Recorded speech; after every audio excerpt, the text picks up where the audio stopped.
Disappearance at Clifton Hill ending explained. Is Alex alive? The ending of Disappearance at Clifton Hill is a shocking finale for the psychological thriller that completely alters the viewing experience second time around. Disappearance at Clifton Hill is a 2020 Canadian thriller from Albert Shin. The movie follows Abby, played by Tuppence Middleton of Downton Abbey, a middle-aged woman who returns to her hometown near Niagara Falls after the death of her mother to claim her inherited motel/casino. Years earlier, Abby witnessed the abduction of a young boy, and the event has haunted her since. When she goes home, Abby begins an investigation to discover what happened those years ago. Though Disappearance at Clifton Hill has some familiar story beats with characters who fit perfectly into standard archetypes, the last third of the film breathes fresh air into what was mostly a traditional noir. The film earned a 76% on Rotten Tomatoes, with much of the praise going toward the performances and the ending of the movie. It may be a smaller film, content with only a handful of characters, but it's an entertaining whodunit. The ending of Disappearance at Clifton Hill is crucial to better understanding and even enjoying the movie, but the multiple reveals may leave some viewers confused. What happens in Disappearance at Clifton Hill's ending? When Abby returns to her hometown near Niagara Falls, she begins researching the missing, one-eyed boy, the wounded child she saw in the woods back in her childhood.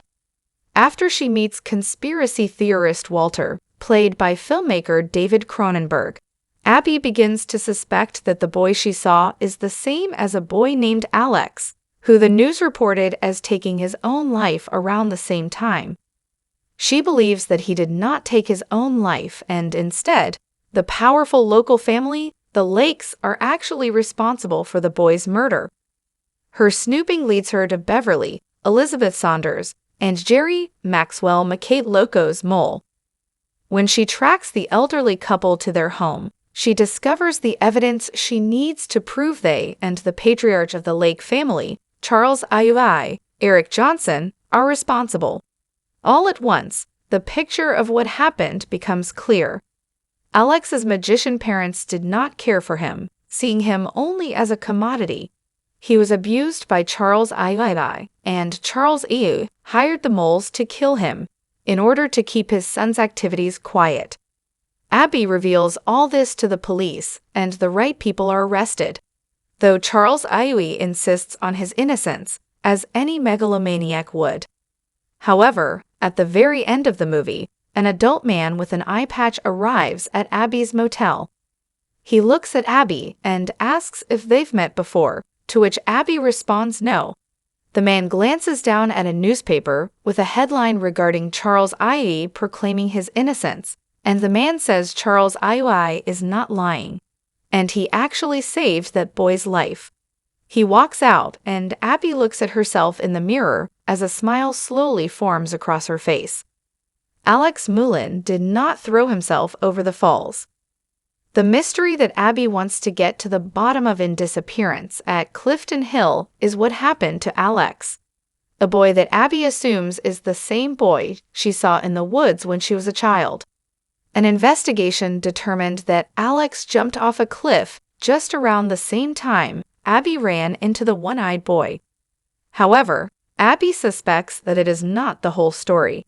Her suspicions are confirmed when she finally confronts Jerry, and he admits that it was he and his wife who threw Alex off the cliff. Alex's cause of death was murder, not suicide.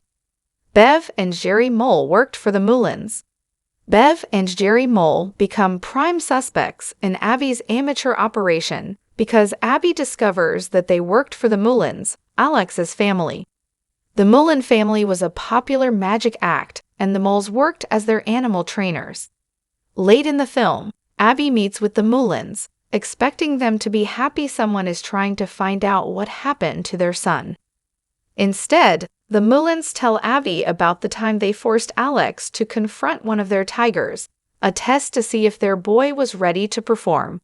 Alex's eye is scratched out, much to their disappointment. Alex, realizing he will be tested again, runs. The Mullens send the moles to retrieve their son, but they have a different plan. The rest of the story is confessed by Jerry to Abby. Alex suffered abuse from his parents and from Charles Iwe. Charles Iwe hires the moles to kidnap Alex and anonymously blackmail the Mullens with evidence that they hurt their son. The Mullens pay a large ransom, but Charlie Iwe insists the moles kill Alex anyway by tossing his body over the waterfall cliff, leading to the report that the young boy took his own life. Abby is a compulsive liar. The audience is told throughout the disappearance at Clifton Hill that Abby has struggled with problems her whole adult life. However, her sister Lore, Hannah Gross, treats her much more suspiciously than would be expected.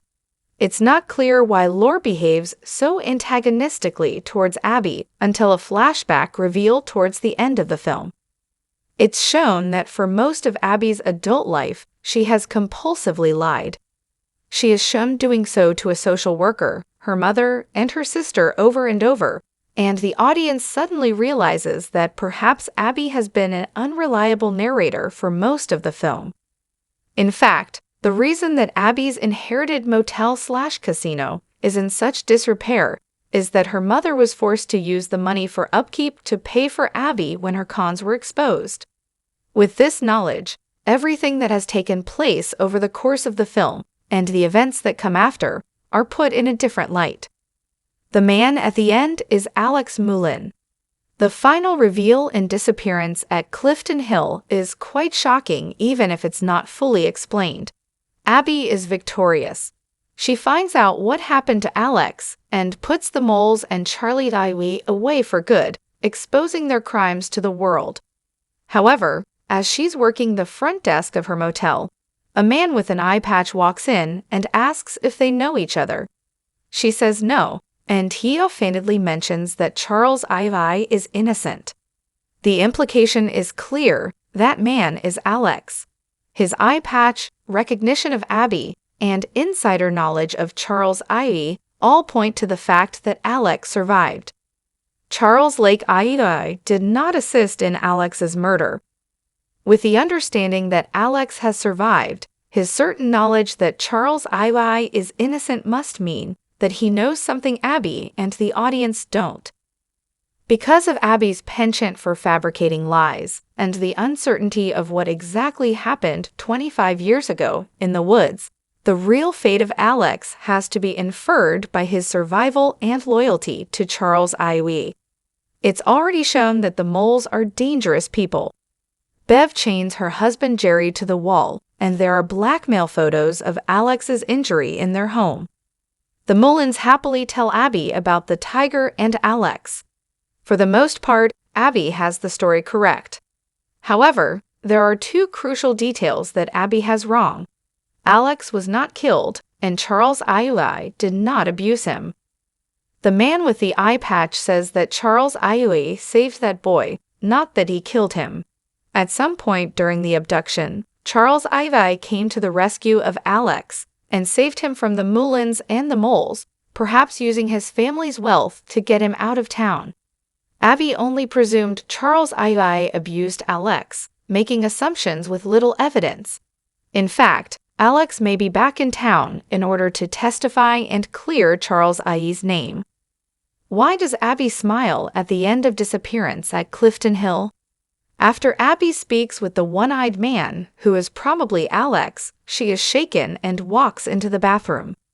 There she stares at herself in the mirror, maybe considering if she accidentally sent the wrong person to jail. Right before the film ends, her frown slowly curls into a smile. This implies that Abby, in some way, takes pleasure in the chaos she has caused, and is not at all upset that an innocent man sits accused of a horrendous crime.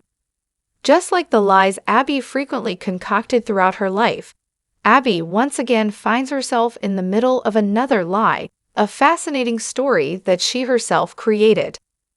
The real meaning of Disappearance at Clifton Hill's ending. The ending of Disappearance at Clifton Hill is not just an indictment on the protagonist, but on anyone who has ever relished in a sensational crime without understanding the full context. It's no coincidence that Abby finds kinship with a conspiracy theorist in her search for what really happened to Alex. Abby is not interested in finding the truth or righting a wrong. She is looking for a juicy story with an incredible twist. When Alex shows up and reveals that Abby got it wrong, far from being upset, Abby is excited, glad to dig even deeper into a strange and disconcerting lie. Disappearance at Clifton Hill points out that many audiences would probably behave similarly if they heard about the situation described in the film. True crime fiends and lovers of pulp fiction would more likely be excited to hear that a violent and terrible crime also has a huge twist, such as the victim surviving. Disappearance at Clifton Hill turns the camera around in the ending, shining a light on how voyeurism can be damaging just as often as it is titillating. How the Disappearance at Clifton Hill ending was received. The Disappearance at Clifton Hill is a divisive movie and seems to have critics and audiences split when it comes to opinions, as evidenced by the 78% critic score versus only a 31% audience score on Rotten Tomatoes. The Disappearance at Clifton Hill is one of several movies that was given much more praise in reviews than many general viewers felt it deserved. However, it's also not the case that acclaim from critics was unanimous. There were several who agreed with the majority of general audience members and their complaints about Clifton Hill. What's more, the ending was among the most cited negatives. Many critics felt the Disappearance at Clifton Hill ending didn't really tie the rest of the story together well enough. While all are aware that it's a deliberately surreal and ambiguous movie, many reviews still point out that the ending needed to be tighter and more explanatory than it actually was for the story to feel satisfactory. None suggested that complete exposition of the truth was needed. It's simply that the end of the Disappearance at Clifton Hill didn't contain nearly enough, which a rebalance between explanation and storytelling in the final moments would have fixed. Writing for The Guardian, critic Peter Bradshaw echoes the general sentiment towards the Disappearance at Clifton Hill ending in his review. It's a pretty bizarre film, a thriller that appears partly to be composed of delusions and hallucinations, building to a shaggy dog ending that wraps things up, though in a faintly exasperating way.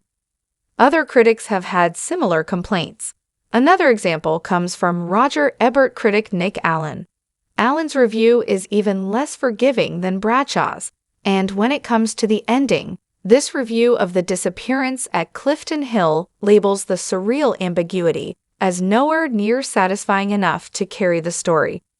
The narrative gets twists from this shiftiness, but the characters are underwritten, and the movie's slippery nature, down to its final scene, feels more like a gimmick. Outside of the negative reviews, the end of the Disappearance at Clifton Hill ending isn't mentioned much as a selling point.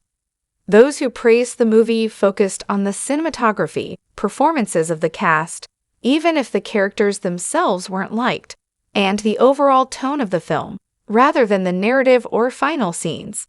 As the Shelf's review by Victor Stiff puts it, Disappearance at Clifton Hill kept me hooked even though I never cared about what was happening. I know that statement is strange praise. There are hints of a great neo-noir fighting to break out of Shin's latest feature, but these glimpses only tease us. The captivating genre flick the plot hints at never fully takes form. What we do get, however, is a mediocre thriller with a killer vibe.